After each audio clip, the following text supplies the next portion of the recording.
Hey guys, hope you all have been well. Welcome back to my channel. Today's video is going to be a very fun topic and very tempting as well because I'm going to be sharing with you my eyeshadow wish list. Now there's a whole bunch of palettes that I want, but these are the ones that like I'm nearing the point of I'm either gonna buy it or I will forever put it into damnation. I also wanted to do this video because I feel like if I put it into the universe and get feedback, then I can formulate a better idea of whether or not I want to purchase it. I'm the type of person who likes to get feedback before I make a decision, so help me out here. So if that sounds like an interesting video idea to you, I hope you decide to stay tuned. We're gonna get straight into it. The first eyeshadow palette on my list is probably the one that has been in the wish list or on the wish list for a very long time. It's basically the old timer on this wish list, and that is the ABH Norvina palette.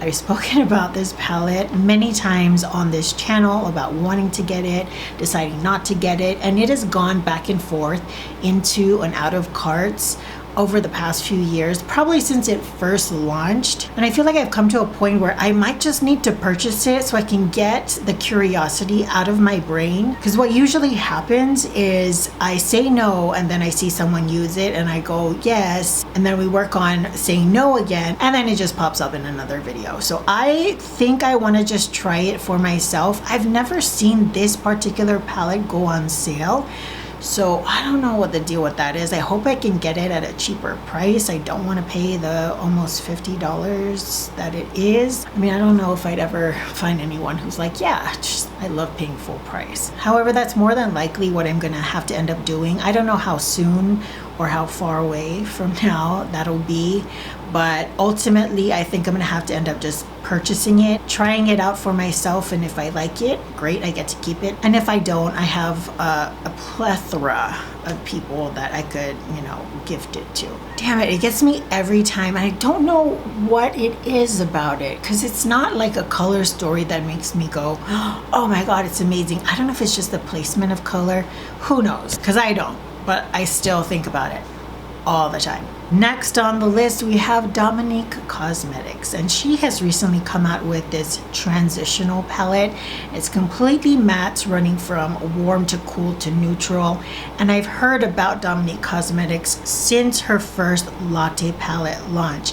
And I often hear from many people in the beauty community that it's a very underrated brand. The quality is really great and it should get more hype than it currently does. And I still want to try her lip products because I remember seeing when that was released all the PR photos and they look really, really good. But it was never enough for me to bite the bullet and make the purchase until I saw her most recent palette. Now this is an all matte palette, and I need to be honest with myself, which is probably why it's at the end of my wish list, but it's a full matte palette and it's full of mattes that I probably already own. So there's nothing extremely unique about the palette. The color story is very basic, but there's something about palettes like those that I get really drawn to. I don't mind an all shimmer palette. I don't mind an all matte palette. I'm more drawn to the versatility of the palette for the eyeshadow looks that I tend to use a lot of, and that happens to be a palette that I would definitely utilize. So I still have it currently in my cart on Nordstrom, which is another reason why I got excited about it, because Nordstrom offers it. I thought it was either just Dominique Cosmetics personal website or at Sephora. I didn't know that they offered it on Nordstrom's. So it's currently in my cart, but it's more than likely going to be a palette that I end up getting in the future. Next up, we have Charlotte Tilbury, and this is her Bejeweled palette. I didn't want this palette when it initially launched. I have her Instant Eye Pillow Talk palette, and I think after really playing with the formula and seeing other people use the Bejeweled palette, the more I'm convinced, like, yeah, I probably will pick up that palette. Now I don't like the price tag, it's hefty. But using the Instant Eye Pillow Talk palette, I realized that the formulation of the eyeshadows is very similar to a lot of the other favorites that I own. Some of those being Tom Ford, some of Pat McGrath, and on occasion you might find the same quality in NARS. I think it's safe to say that formulation of eyeshadows is very subjective. People might be looking for, you know, this shimmer that's out of this world, the mattes that are pigmented on contact. For me, what I look for in an eyeshadow is how it blends, whether that's the shimmer formula or whether that's the matte. I want an eyeshadow to blend, whether that's an eyeshadow that I use alone or one that I blend into another shade. It has to blend seamlessly. And if this Bejeweled palette happens to be of the same quality for the Pillow Talk one, I'm not gonna be disappointed because I love my Pillow Talk palette. I don't love the price tag, but it's a damn good palette. What's really pushing me to get it is that Nordstrom, which is the only website that sells Charlotte Tilbury that actually ships to me, no problem. It went out of stock recently and I was like, oh, I was kicking myself in the butt for not purchasing it, but luckily it's back in stock and I feel very confident that I'm gonna end up purchasing this. I don't know when, but I will definitely say that should the time come for me to purchase new eyeshadows, like I need to. But whenever that time is, I'm pretty confident that I'm gonna end up getting that one. So yeah, damn it, Charlotte. I hate that I like these types of eyeshadows because I would much rather save my money on these things that are so freaking expensive, but it's the type of blending that gets me. It's like this silky formula so that when it blends, it's just like, it's so effortless. Anyways, I'm probably gonna pick it up. Next up, Pat McGrath. Damn it, Pat McGrath gets me every single time.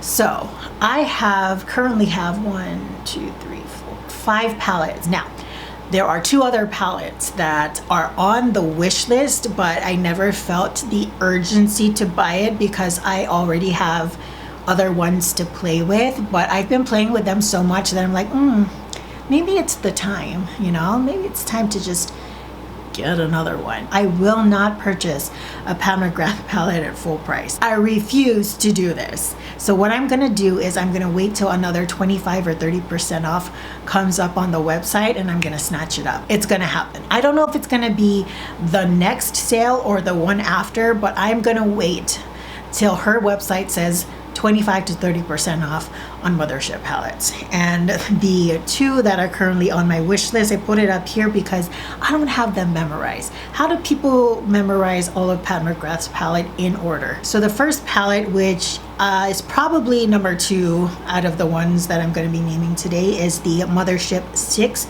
Midnight Sun palette. I know that the most griped about thing with her Mothership palettes, and probably just her palettes in general, is that there's not enough mattes. Hear me out, guys. If you have not tried it, do not be afraid to put shimmers in your crease or as your transition shade, especially with Pat McGrath quality eyeshadows. I have used her shimmers on my crease and as my transition since the get-go, and I can even use one shade and be able to do transition, crease, and lid, and wonder to myself, like, did I really use the same shade for this entire look? That's how good her quality is. It's pigmented, but it's blendable. You can blend it into nothing, you can pack it on, and it just becomes so rich in color that you really could just do your entire eye look with one color. And I've done that before with her mattes and with her shimmers.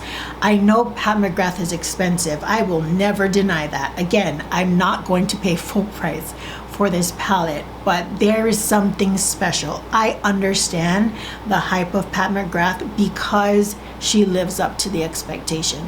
It is mind-blowing. And furthermore, what gets me, and this is like shocking, because I thought when, you know, Pat McGrath started getting really popular, I wasn't part of the crowd. I never understood it.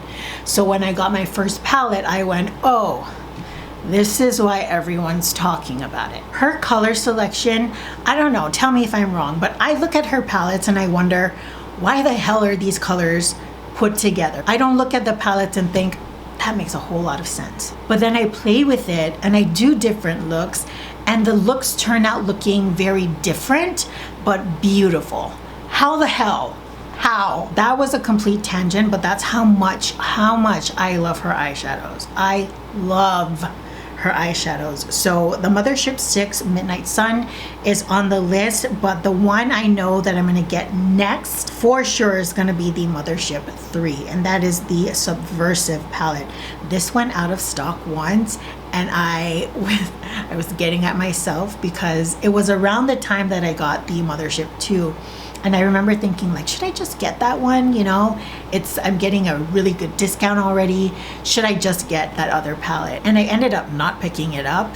Then it went out of stock and I'm like, damn it, I should have gotten it. But now it's currently back in stock, and that is definitely going to be my next pickup. The other palettes I'm not into. I don't want to have the whole collection because I'm not drawn to Mothership IV and Mothership I, I think it is. I don't like them. I think it's very cool tone and kind of makes blue the focal point, and I don't like blue eyeshadow. So when it comes to the current collection of Mothership palettes, there's only 2 more that I want. But it's a crap ton of money. Even at a discount, it's still a crap ton of money, but I really want them. Like, I don't know if you saw my previous video, which is the NARS cheek swatch video. The eyeshadow look that I did for that one was the Mothership II palette. I just knocked some eyeshadows on my eyes, and I feel like I was ready to walk down the runway because that's how expensive I felt. Like, I embodied Gucci. That's who I was. So guys, that's my current wish list. I know that it's not a lot, but given how I, view makeup now, I'm not trying to, stash a whole bunch of eyeshadows in my collection. I definitely want to be very particular and selective with them. So those are currently the ones that are up here. But that's it for now, guys. If you guys like this makeup look, be sure to check me out on Instagram. It is the first link in the description box down below, where I post a photo of all my makeup looks along with all the products in the caption. Till the next video, I hope you all are doing well, taking great care of yourselves. I will see you all next time. Bye, guys. I just came back on here real quick to let you know that I went outside to take some photos for Instagram, and guess what? I stepped on chicken. And I'm not talking like just a small little dollop. I'm talking like a sick adult rooster. I can't catch a break, and it's Friday. I think I deserve sushi.